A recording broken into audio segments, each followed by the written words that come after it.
Hopefully you'll learn a little bit. If you were at the last talk, this has way less memes than that, so I apologize up front, but this at least will be a deep dive into Terraform if you haven't learned anything about it before.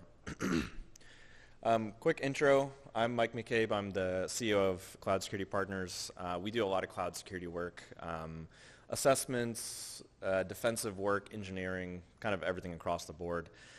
We've done a lot of work with clients on infrastructure as code, and this talk is kind of born out of that work. So what are we talking about? How many folks are familiar with Terraform, use Terraform? Okay, that's pretty good for a security conference. So for anyone who's not familiar, Terraform is infrastructure as code, which means traditionally we used to do what I like to call click ops, where you go into the console, you click around, you set up your EC2s, AWS services, whatever it might be. And we always got into issues where we basically had people doing things, setting things up in a different way. You can't manage it centrally.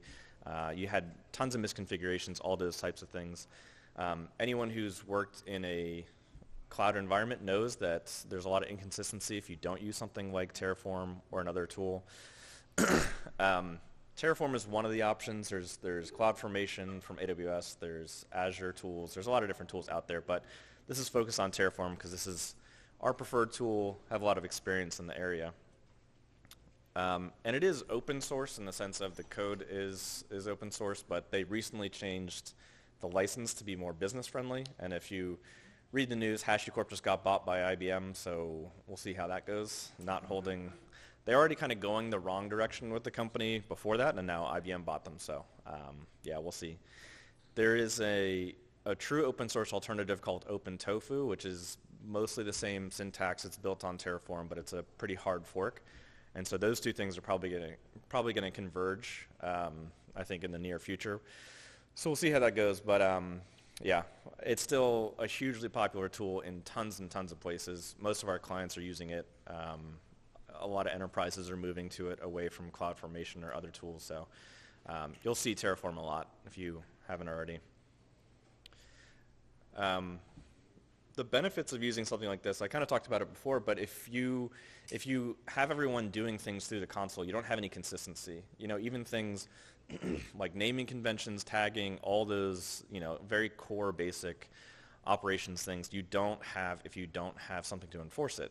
So the benefits of using something like Terraform, putting together a CI/CD pipeline that does this for you, is you can centralize those deployments, so you don't have random admins just going in and changing things. You can deploy consistent infrastructure, so everything is written in code, everything's in GitHub or whatever source code management tool you use.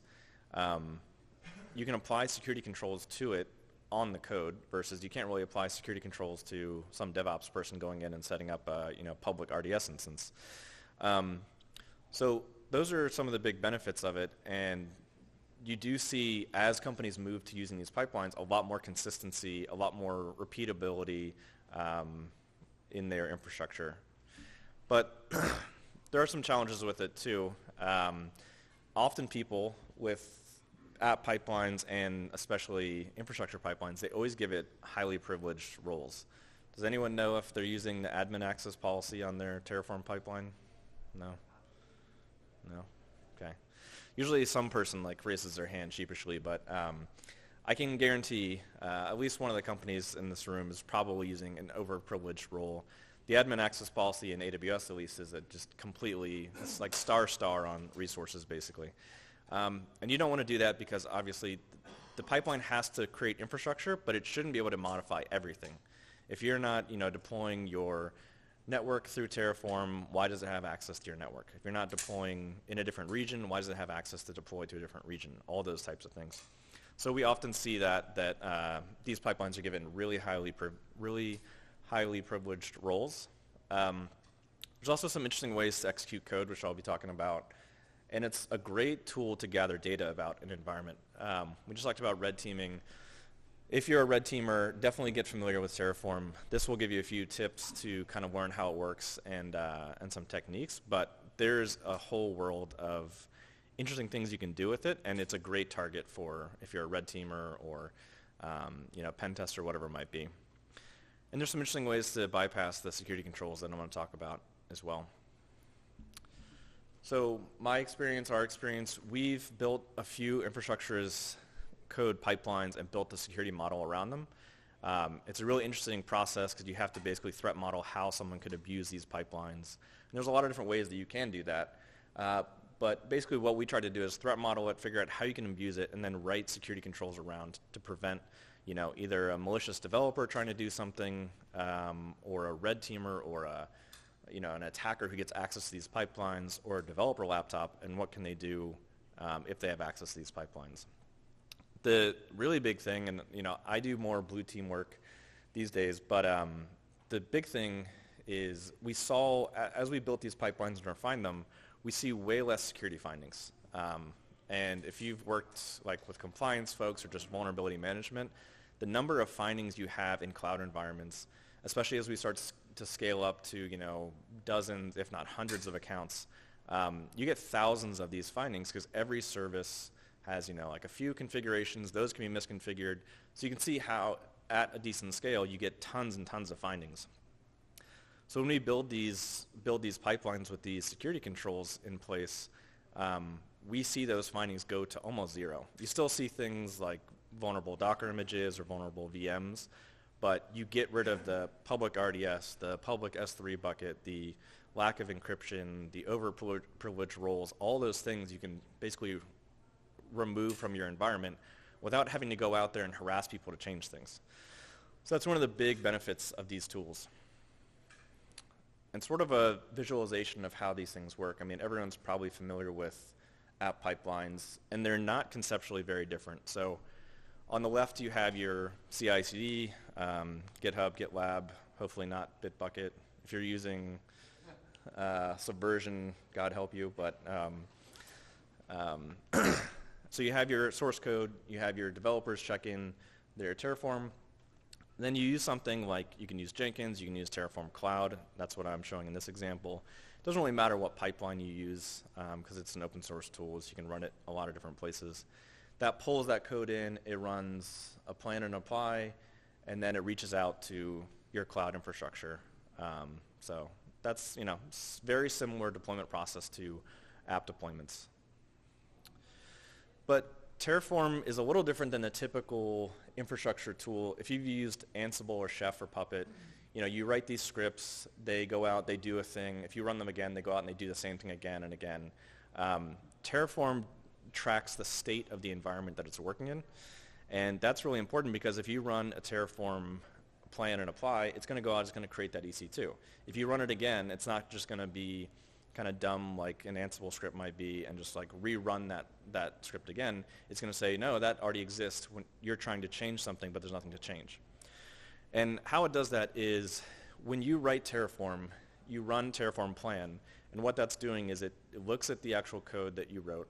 It's creating this big plan which has all your resources. It has all the dependencies of those resources, and it tells you, okay, this is what we're about to do. So if you're going to create something, if you're going to destroy something, if you're going to modify something, it's going to say, here's what you're going to do.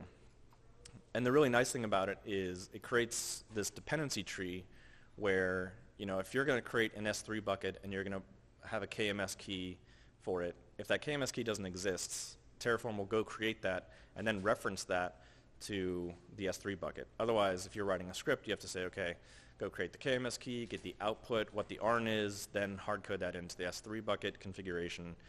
So it's just it's nice that it helps you to basically say, you write, this is what I want, and it figures out how to make that happen.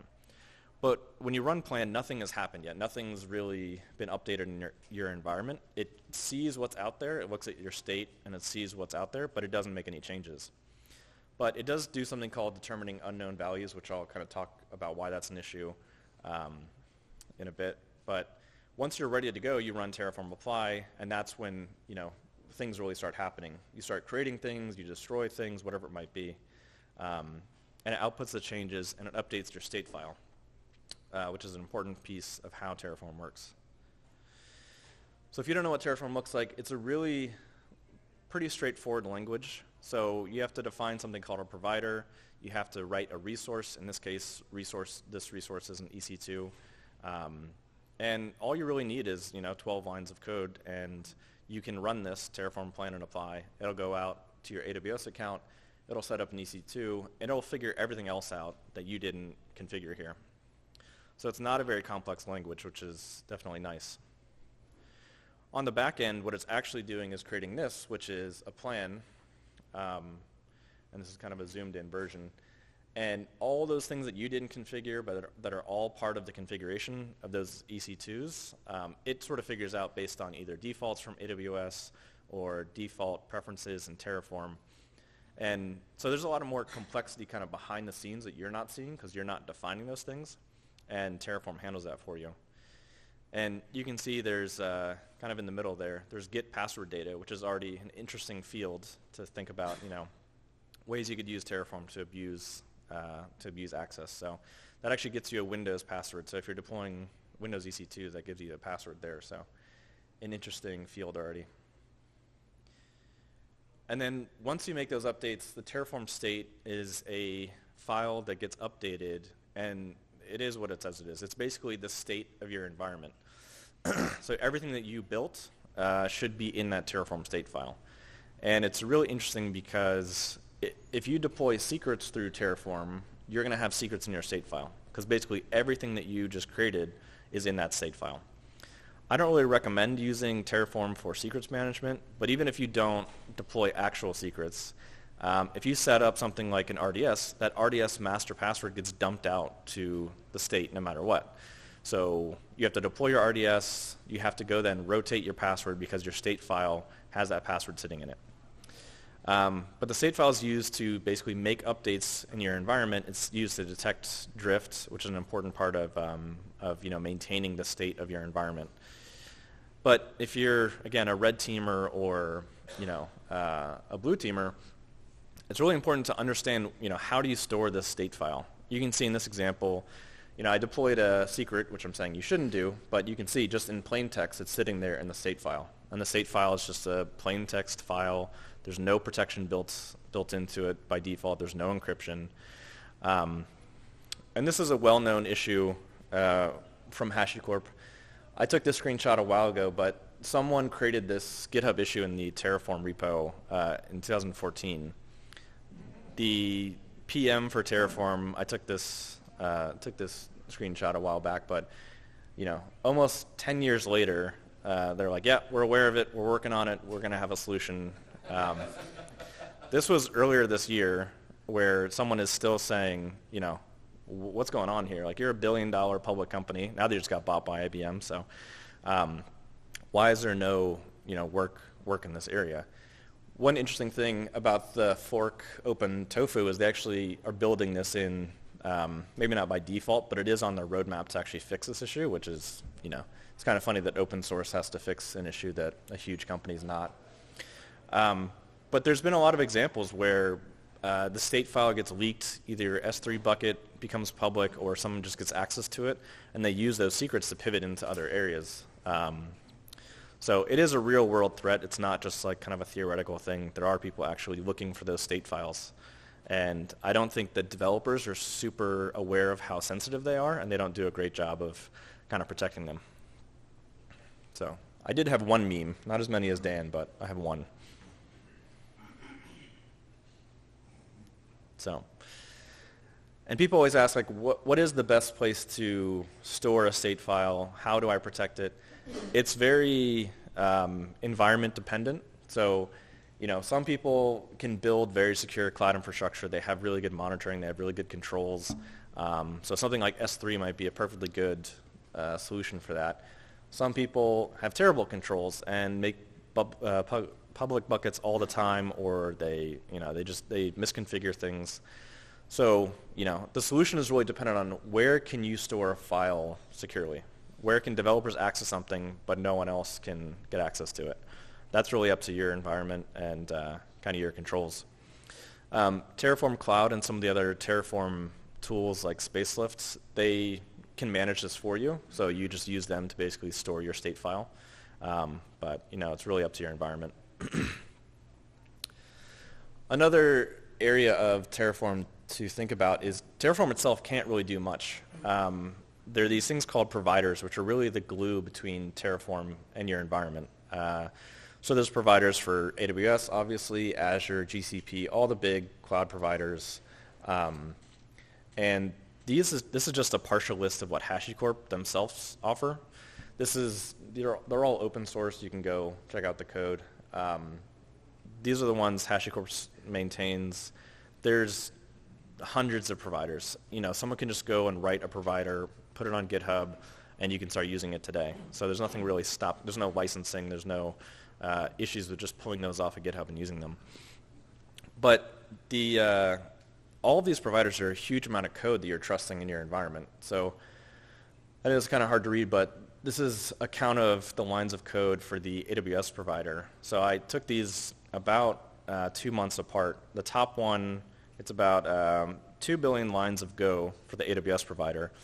And then in like 2 months, it's 41 million more lines of code. So just think about trying to understand all the code that goes into just the AWS provider for Terraform. It's a hugely complex piece of code. You're pulling all that in. It's open source. It takes open source pull requests. So it's a lot of code that you're trusting in your environment. And that's just one provider. You're going to use dozens of providers most likely, even if you're just using AWS or Azure. So it's just a lot of code to pull into your environment. And we've made good progress with SBOMs and different tools to look for vulnerabilities in our other libraries, but there's no good tool I know of to look for malicious providers. And there have been a few examples of those types of things out there. It's not hugely common, but I do think it's going to be an area that we're going to see more, name squatting on popular providers, or people taking over open source repos, things like that.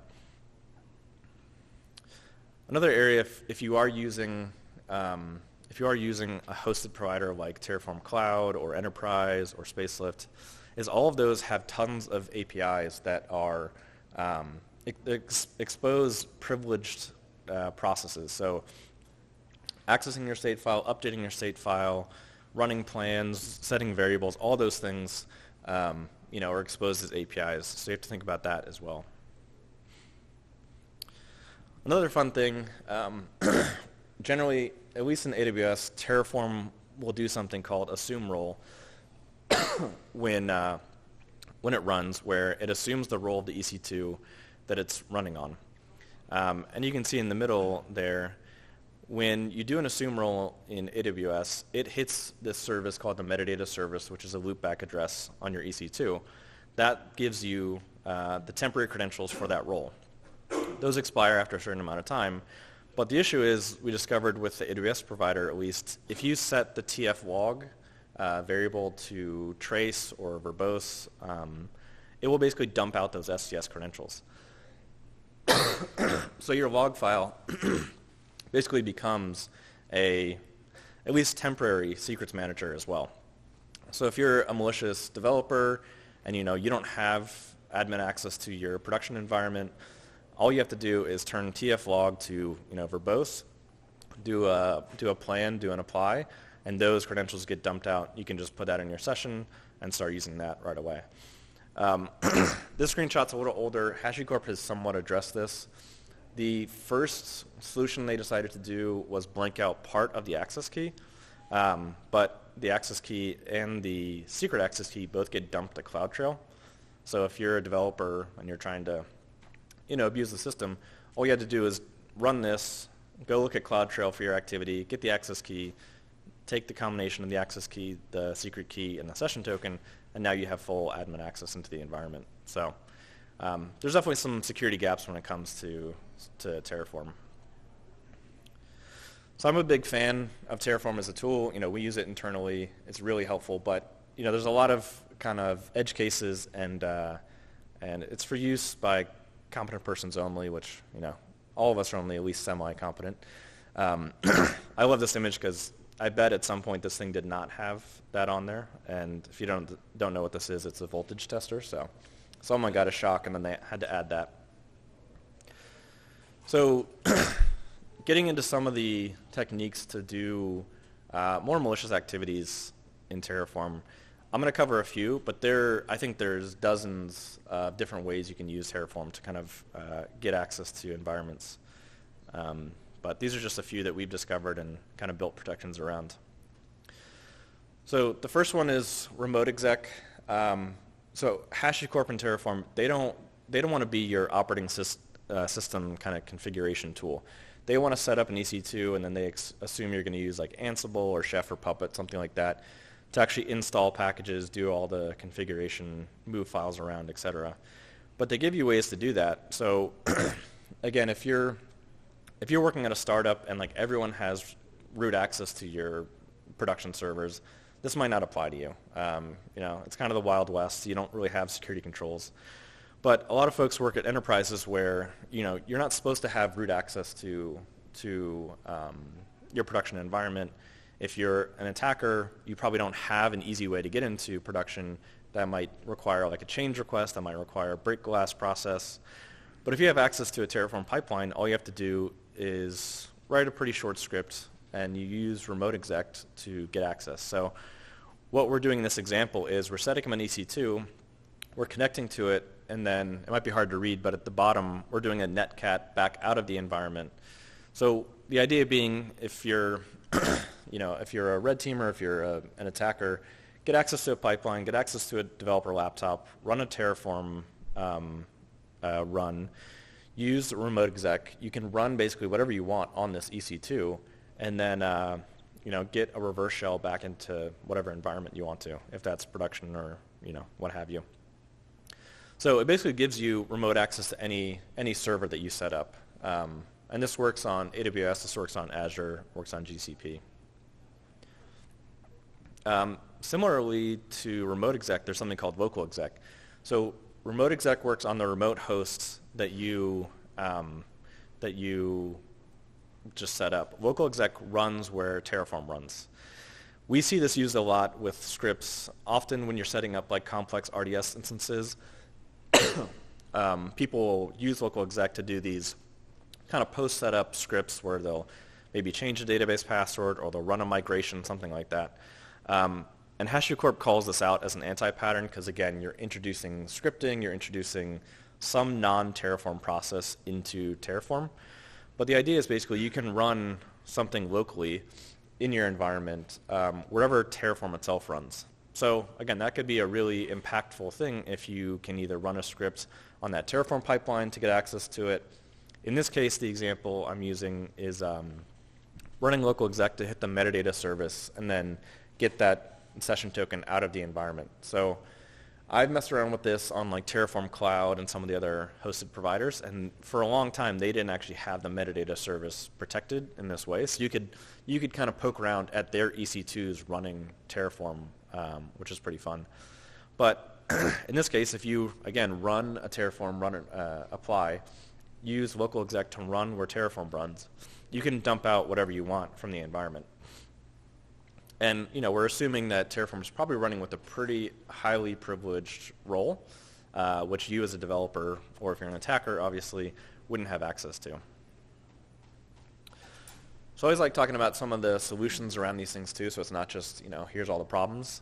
I think the nice thing about these issues is they're all really easy to spot. They're not, hugely obfuscated. They're not, really complex attacks, so they're easy to prevent for the most part. SemGrep is a tool that we use it on application assessments, and if you're not familiar with it, it's kind of enhanced grep. It kind of adds some functionality to grep. It is open source. There's a paid product, but you don't have to use that. It's also fast. It has a bunch of open source rule sets. So if you're using Terraform today, you can go and run SemGrep and get a whole rule set for Terraform, and just the free open source rule set. But the nice thing is you don't need a huge amount of SemGrep code to actually prevent these types of things. So really all you're looking at is looking for certain patterns. SemGrep works on patterns kind of similar to grep itself. And it's just looking for a simple pattern here, which is called provisioner. So it's not complex. You can run this in your pipeline, basically before a developer can do an apply. You add this to your pipeline, and you prevent them using these provisioners. So it's not complex. It's not, a hard thing to prevent. I'm going to talk through a couple other techniques. And like I said, there's I think there's a whole world of different things you can do to kind of abuse Terraform and pipelines.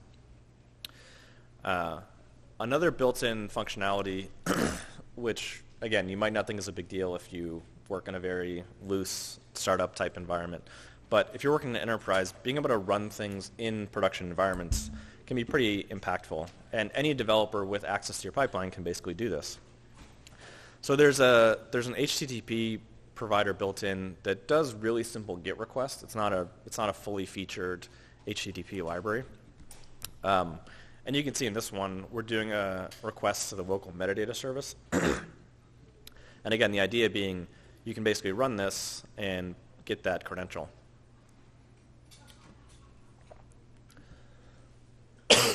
So there are all these different ways you can basically use Terraform to get access to different credentials, do different things in the environment that are all just kind of built into the tool. And again, really easy to prevent. These aren't hard patterns to spot, but you have to have tooling in place to really do that. Another example is something called external data. So in Terraform, there's resources, which are your EC2s, RDS, things like that.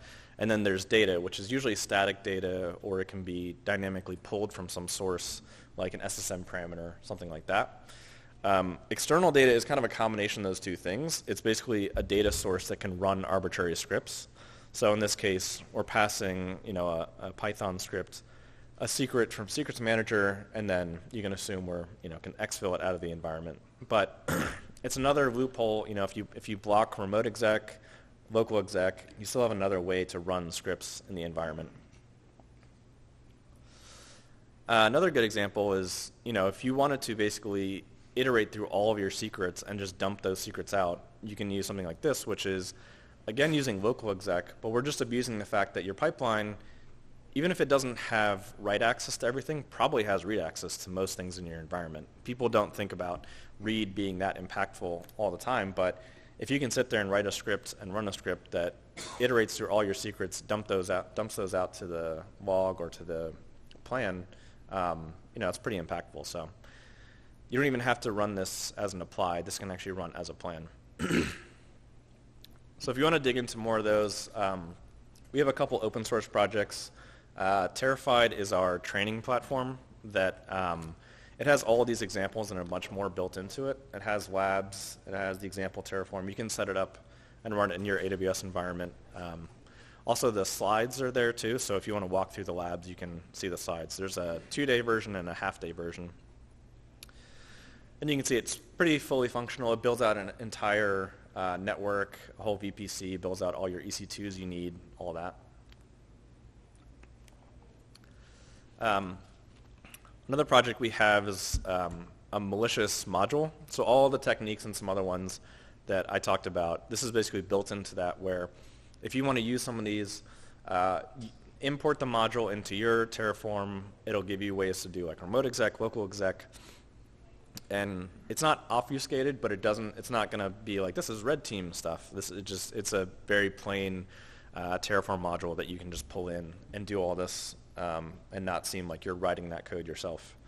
Modules are also tricky because a lot of time they don't get the same amount of scrutiny as actual developer plans, because they're hosted usually on a module, either in GitHub or on PMR, a module registry. So it's a fun way to get around some of the security controls. But here's the code there. You just do a simple import, set us a couple of variables to say, here's the host I want it to connect to, here's the secrets I want to grab, whatever it might be. So those are two open source projects. I always like covering more of the defensive side as well. So I think SemGrep is a great tool, but you run into a lot of issues with it where it's not a fully featured like language. It can do some variable tracking, it can do some kind of source distinct stuff, but I'm not going to say it's the best solution for that ever. So there's some other tools out there that if you are working as a blue teamer and trying to build security controls around your pipelines, there's some other tools out there that you should check out. So HashiCorp released Sentinel, which is their own homegrown language. not going to say it's the best thing ever, because usually immature homegrown languages aren't, but it's meant for Terraform, and it has really good support for working on Terraform. The other one is OPA Rego. I'm not sure if anyone here has used Rego, but you probably have a headache too if you have. I'll show some examples of that. But this is Sentinel. It's really basic. It's not complex to write these, which I think is a good thing, not a bad thing. But all we're doing here is importing our plan. We're setting some allowed EC2 instance types. We're pulling all of our EC2s from the plan, and then we're doing basically a check to say, for all these EC2s, are they all using the right instance type? So in 16 lines of code, you basically prevent the usage of like the wrong EC2 instance type. Not a huge security control, but you can see that it's really easy to write these rules. This one's maybe a little more complex, but all we're doing here is looking at our provider and seeing what role we're using for our provider and basically restricting it to a certain role. Again, it's 29 lines of code. It's not very complex to write these. And we've written hundreds of these to basically implement all the different security controls for AWS environments. OPA is a little different. It's not hugely complex either. There are some kind of norms about it that are strange. You write a lot of what looks like function overloading if you've been like an object-oriented programmer. So there's some weirdness to it, but it's not an overly complex language either. I wouldn't say it's the most beautiful language, but it's pretty easy to write. So it's not a bad tool if you don't want to use a paid tool for Terraform security. In this case, we basically defined a function looking for encryption on root block devices. You pass in some data, and that's all you really have to do to check for encryption on your block devices. So again, not hugely complex. There's a lot of open source Terraform tools, Terraform rules for OPA, so you can check those out and get those for free. And how I think about how you implement these defensive tools in your pipeline is you want to use something like semgrep to look for some of the malicious use cases like the remote exec or local exec, basic pattern matching, and you do that before the plan, in your pipeline when developers push code up. And then you use Sentinel after the plan is done because it looks at the whole plan to understand relationships, things like that. And that's done before the actual apply is done. So you can kind of see another example of how that is applied. You're doing the plan, then Sentinel policies, then applies. I mentioned this at the beginning, but one of the issues with how Terraform works is it can't know a value that doesn't exist yet. So, for instance, if you're defining a new KMS key, when you create that KMS key, it's going to create an ARN. AWS is going to say this is the ID of that KMS key. Before it's created, you don't know what it is. Terraform doesn't know what it is, so you can't really reason about what that value is, so you can't write security checks against it. So we found this in a project, and basically it allowed you to bypass all your security controls because these values aren't set. If you say encryption must be true, but encryption doesn't exist, you're basically bypassing the security control completely. And it's not really a security gap in the sense of something that can be fixed. This is the way that Terraform just works. It sets basically blank values for things that don't exist yet, so ARNs or anything dynamically created. It's a huge pain when you're writing these security rules. We run into it all the time. But if you're working in a place, you're a red teamer, or if you're an attacker, if someone does have security controls in your pipeline to prevent some of the things I talked about, if you can force things to be after unknown, you can basically bypass those if they're not explicitly checked for. Anything you can dynamically create will become after unknown. So like dynamic blocks in Terraform, or if you have a relationship between something that's going to be created, it can make all of that after unknown. So it's a huge pain as a blue teamer to write policies for this. But it's an opportunity if you want to try to bypass these controls. So a couple other things on the defensive side. I think the big thing we have to start with is building your IAM use cases and policies and thinking about how that should be done up front. Again, I suggest if you're using Terraform in your environment, go check and see if admin access policy is tied to your role. I bet it is, at least for some folks. So moving away from using overly permissive roles is kind of the first step here.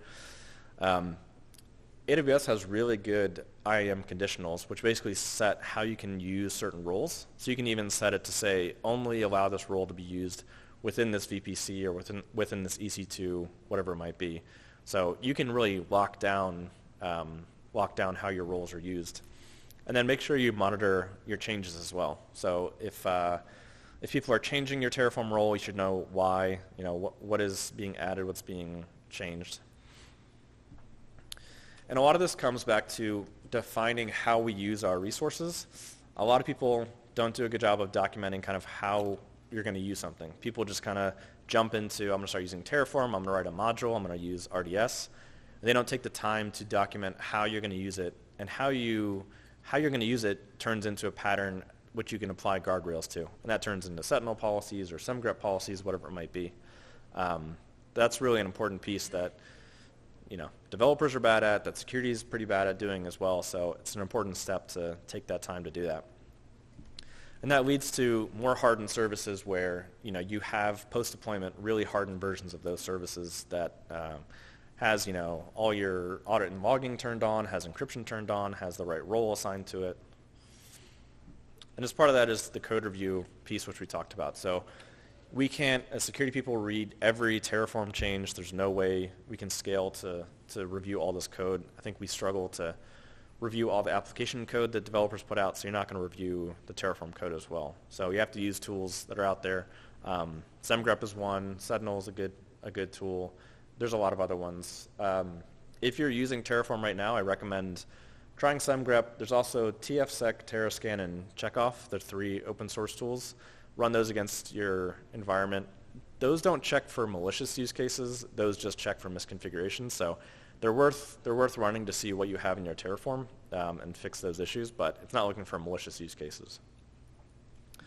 And then again, these roles should really be monitored to see what's happening with them. Don't just let people change these without security being aware of why they're changing. And if your Terraform role starts interacting with different regions or starts setting up resources you don't normally use, that should be something that gets flagged. So, I'm a big fan of Terraform. I think it's a great tool if you're working on the blue team side. Don't think it's just a terrible security hole. It's actually a great tool, and it's a really big opportunity for security folks to implement some of the things we've learned from the AppSec world into the infrastructure as code world as well. But you have to implement your controls. You have to kind of understand the threat surface and really pay attention to what people are doing with it. So that's everything. Thank you.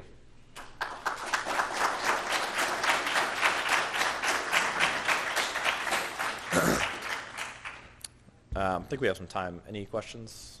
I also recommend actually building Terraform as a red teamer to keep your own stuff repeatable, and it helps Yeah. to learn and avoid hacking. I've seen too many offensive teams, their tooling is just notes on one dude's laptop. Yeah, definitely. If you're a red teamer or a blue teamer building tools, use Terraform to make that a repeatable process. So, cool. Anything else? Sorry. How would you recommend, you talked about earlier, handling secrets and then possibly changing those in the future? Yeah. Of course, Terraform's going to, by default, want to revert that state to what it knows. You can set certain things with life cycles to basically ignore those values. It will, if an RDS, with an RDS instance, if you change the password, it's not going to go and try to reset that password. It just dumps out what the value is when you first set it up. So what we normally see is people using Lambdas to basically do a post-deploy Lambda that comes in, it gets the default password, which you can put in like SSM or something like that. It goes in, changes it, puts a new, stronger password, puts that in a secret for the app team to actually reference in their app code or app configuration. So it's kind of a pain, but yeah. You could use something like local exec to do the same thing, but again, it's sort of an anti-pattern. So, but I would not recommend doing any secrets deployment through Terraform at all.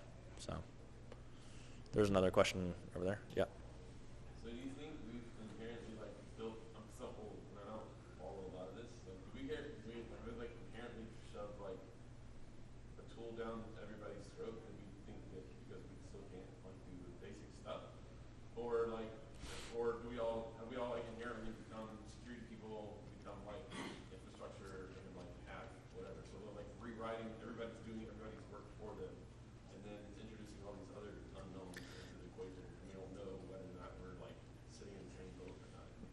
Yeah. I mean, I don't think the people. Better, or would we just like move the goalposts slash like doing the best we can with what we have and like Yeah. I mean, you mean in terms of app developers? I mean, I think it is. It's good. like thing, right? Like, Yeah. we're like what? Yeah. No. I mean, I think it is. It's a good tool, and it's good that app teams are moving to a centralized way of doing this. So I don't think it's a bad thing overall. I just don't think that Terraform and infrastructure pipelines and kind of the whole DevOps process gets a lot of focus from a security perspective. And HashiCorp did not do like any threat modeling, or maybe they did and they just didn't really care about these tools. And yeah, I think there hasn't been as much of a focus, so their customers don't push on them to say like, hey, improve the security model here. And so we end up in a situation where we're playing catch up and things are architected in a certain way that's going to take years to kind of unwind. For like real time, like doing everybody's job for them, but we can't do like security and infrastructure and like Yeah, I mean, fix everybody's code. Like, yeah. we just have like visibility, I guess, to get this. I don't know. Yeah, that's difficult. I mean, we struggle in the AppSec world keeping up with everything that app developers do, so you definitely have to do the same thing in the DevOps world too. And it's all SSL, so Yeah, you know,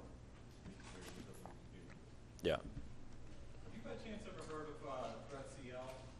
Threat CL? Yeah, it's like a threat modeling language that written into kind of structures Terraform that you can Oh. embed in those repos that kind of help create like data flow diagrams that read the Terraform.